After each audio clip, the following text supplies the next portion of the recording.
Okay, I want to go over a few problems on this constant velocity graphing worksheet. And if you don't want to watch this part, just skip ahead. Hopefully this will help if you're a little bit confused. So let's start with number 3 here. Below is the graph of a person taking a walk from their house. Find the distance traveled.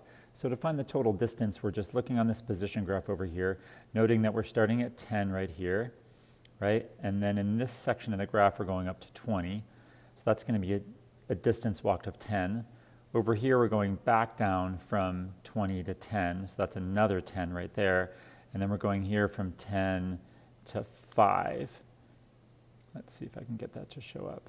Okay, good. So that's what's going to happen here. So we went up 10, went down 10, and then went down 5. So that's a distance going to be of 25. Now the displacement is going to be for the difference between where you started and where you stopped. So that was, you started here at 10, and then you ended up at 5. So that displacement is going to be 5. To find the average speed and average velocity, speed is going to be your total distance divided by the total time. So the time goes from 0 to 35 seconds. And then the average velocity is going to be the displacement divided by the time. Let's see if I can write this in here. So one of them is going to be 25. Oh, okay, I can't write on this, so sorry about that. It's just hard for me to write. I need to find a different way. Anyway, so speed is going to be distance divided by time. Velocity is going to be displacement divided by time. Finding the average speed and velocity between 10 and 25 seconds. So now what we need to do is just start at this spot here between 10 and 25 seconds, and need to find the distance and the displacement between these two spots. Wow, this is not working out how I wanted it to. So I'm just going from 10 to 25 seconds. So if I look at the distance, I went down 10 meters and that's it. If I look at the displacement, hey look, I also only went 10 meters in the displacement. So the average speed and velocity are going to be the same here since the distance is the same and the displacement's the same. And I'm just going to take 10, that's my distance or my displacement, and divide it by the change in time here, which is 15. So 10 divided by 15. Drawing a velocity graph with the motion, you can label the axes with numbers, so I'm hoping you can do that. Remember, in order to label the axes with numbers, then I need to find the slope of each one of these spots in the graph in order to know how to do it on my velocity graph. So I need to find the slope of this section. How do I do that? Rise over run. 10 is the rise here, divided by 10 is the run. Well, that's pretty easy math.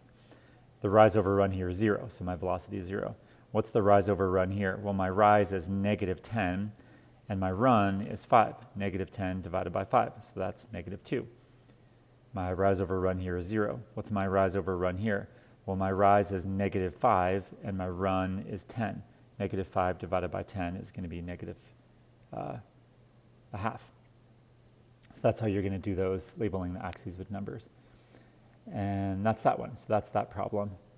Let's move on and talk about this one.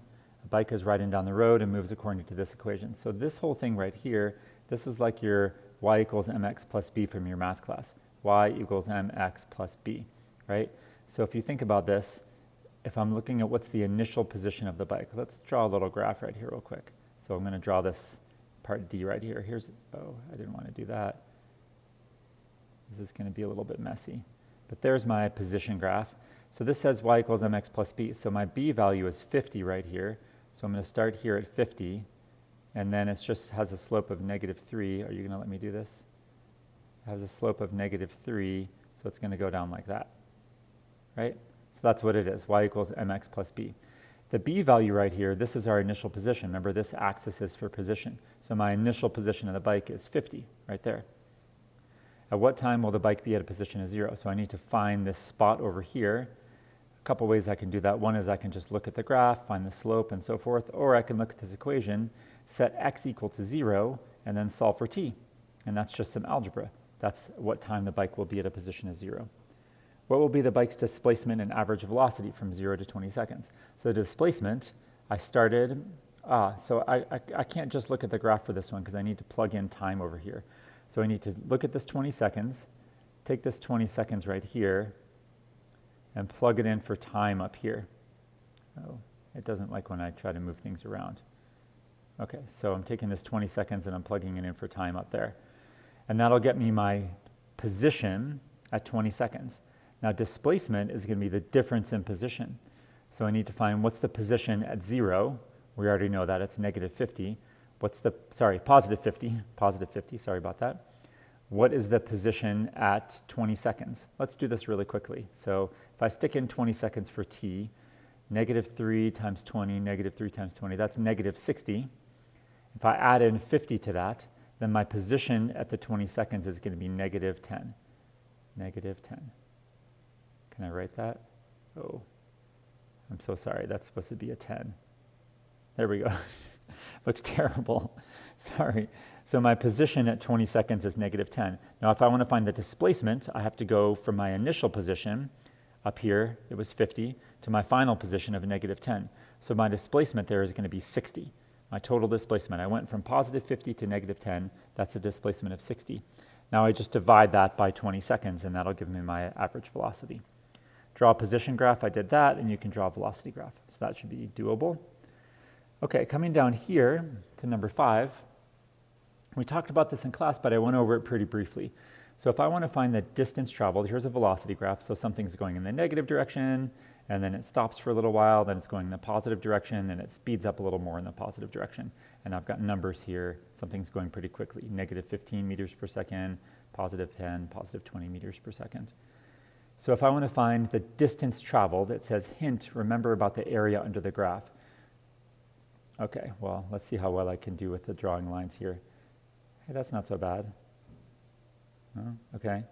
So what I need to do is I need to find the area of this rectangle here.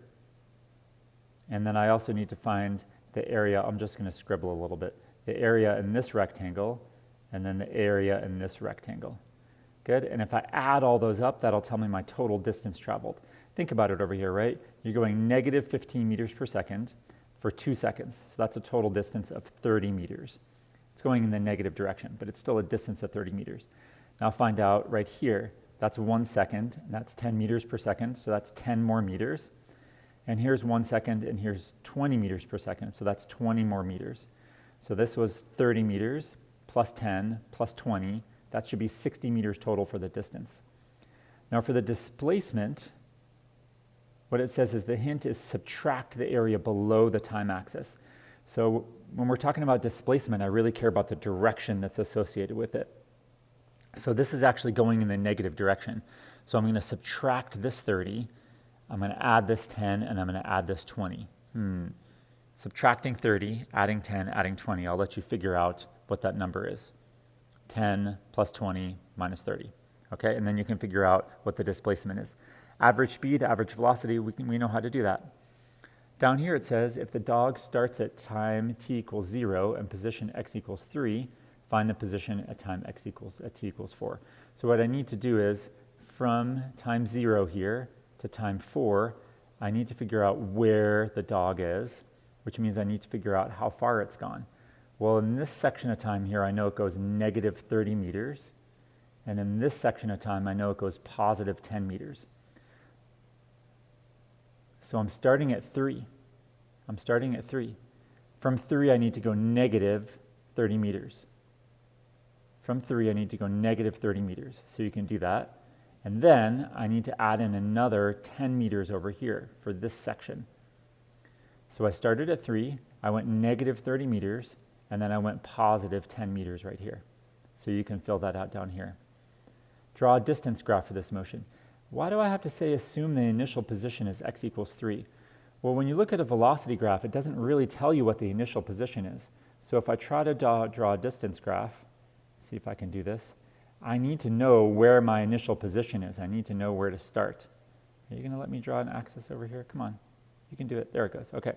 So I need to know where to start. It's saying start at x equals 3 right here. Boom. Start at x equals 3.